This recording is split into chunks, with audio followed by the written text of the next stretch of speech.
प्रदेश की राजनीति में एक बार फिर बयानबाजी को लेकर हलचल तेज हो गई है। बलिया के परिवहन मंत्री दयाशंकर सिंह के खिलाफ पूर्व विधायक के बयान के बाद राजनीतिक माहौल गर्मा गया है।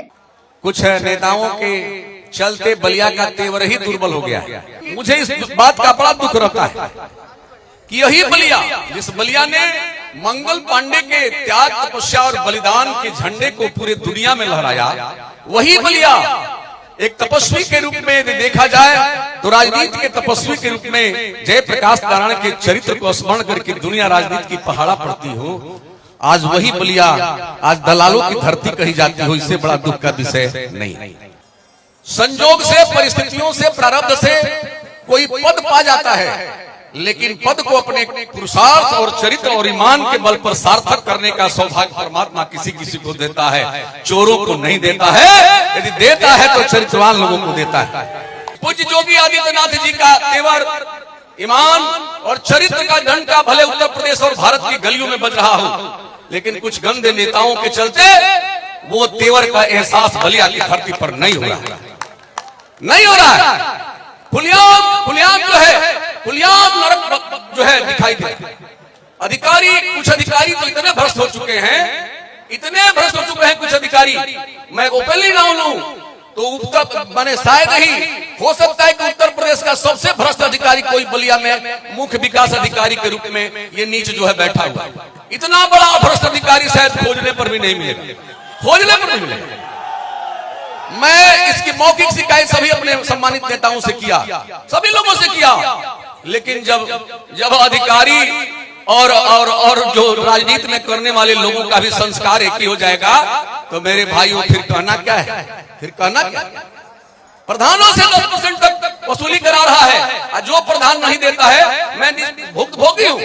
सबसे हमारे बैरिया विधानसभा क्षेत्र का सबसे ईमानदार प्रधान, आप लोग को यदि संदेह हो तो जाकर के देख लीजिएगा, करण छपरा का प्रधान हरि सिंह है। मैंने जो काम 70 वर्षों में नहीं हुआ था, गली गली को स्वर्ग बना दिया है। और उसके ऊपर ये जो है नीच भ्रष्ट जो है पापी, ये दरिद्र स्वभाव का सीडीओ जांच बैठा करके उसको परेशान करने का काम किया था, परेशान करने का, और कोई पूछने वाला नहीं। लेकिन भाइयों घबराना नहीं, आप लोग आनंद ही आनंद देगा और दूसरा कोई देने वाला नहीं है। और मैं बलिया के भाइयों,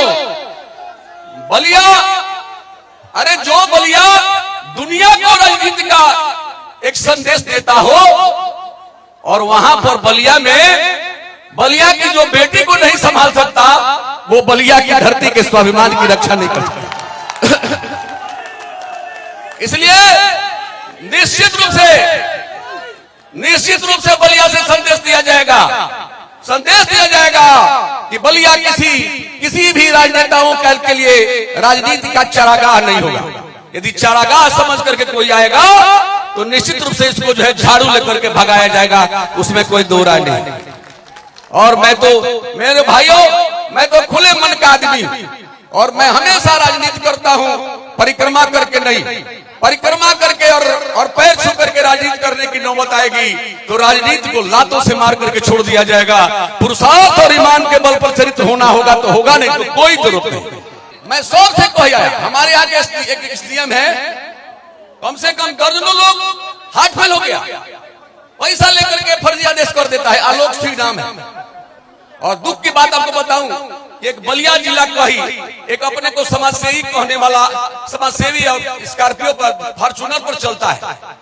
ऐसे गंदे नेताओं के यहाँ शाम को 9 बजे से उसका क्लास लगता है और पहुंचाता है, सब पहुंचाता है। लखनऊ में मीडिया से बातचीत करते हुए समाज सेवी कैप्टन वैभव सिंह ने मंत्री दयाशंकर सिंह के समर्थन में बयान देते हुए कहा कि कुछ लोग अपने बयानों से बलिया की जनता को भड़काने का काम कर रहे हैं और इससे जिले के विकास में बाधा उत्पन्न हो रही है। जिससे कि बलिया को आप कह रहे हैं कि बलिया विकसित हो गया है, तो आपको क्या लगता है क्या बलिया में विकसित हो गया है? सब मतलब उत्तर प्रदेश में बलिया तो ये माना जाता है सबसे पिछड़ा एक तरह से जिला है, तो आपको क्या लगता है कि वहाँ क्या विकास ऐसा हो गया कि आप कह रहे हैं कि विकास में बाधा हो जाएगी और वो सुरेंद्र सिंह और जैसे लोग बाधा उत्पन्न कर रहे हैं?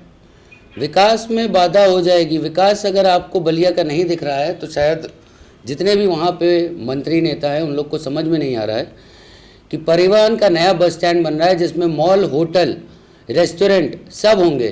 किसको रोजगार मिलेगा? लखनऊ से जाके कोई रोजगार नहीं लेने वाला वहाँ पे साहब, लखनऊ में बहुत रोजगार है। बलिया को रोजगार मिलेगा। एम्स खुलेगा, वहाँ बॉय होंगे, नर्सेज होंगी, किसको रोजगार मिलेगा? बलिया वालों को मिलेगा। वहाँ मेडिकल स्टोर खुलेंगे, बलिया वालों को मिलेगा। कटहल नाला बनेगा, जुहू चौपाटी, आप लोग को वहाँ पे ठेला लगाने का, दुकान लेने का मौका मिलेगा। किराए पे लेके आप अपना रोजगार बढ़ाइए। भिरगू कॉरिडोर बन रहा है, उसमें आपकी दुकानें रहेंगी और आप जाके वहाँ पे बेच रहे होंगे, आप जाके वहाँ अपना रोजगार ढूंढ रहे होंगे। ये आपके लिए हो रहा है। हमेशा याद रखिएगा, जब जब कोई विकास पे चला है, विकास के पथ पे, चाहे वो माननीय मोदी जी क्यों ना हो, महाठगबंधन बन चुका था उस समय भी, और आज भी आपको समझ में आ रहा है कि क्या हो रहा है।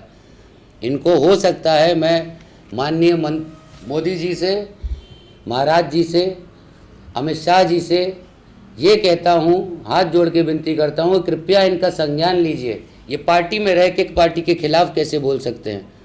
इनको शायद दूसरा ऑप्शन मिल गया है और वो ऑप्शन बिना किसी के छवि धूमिल किए ये लोग ले नहीं सकते हैं।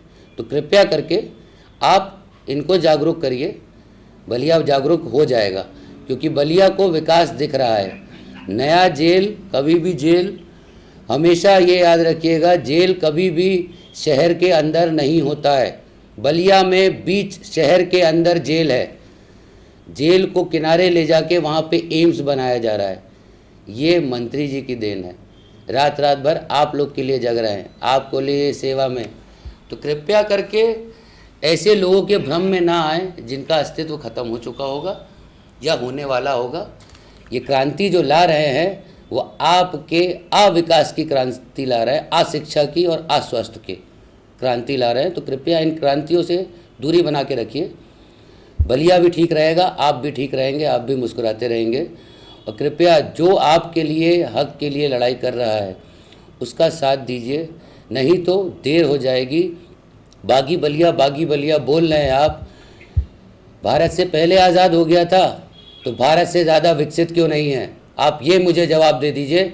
अगर आप चाह रहे हैं कि बलिया भारत से ज़्यादा विकसित हो, पहले आज़ादी मिली थी, आपको विकसित होना चाहिए था, नहीं हुआ ना। तो गलतियां किसकी हैं, पिछले वालों में जाके ढूंढिए। आपका एक वोट मान्य रखता है। कृपया सोच समझ के दें, विकास को दें, शिक्षा को दें और स्वास्थ्य को दें।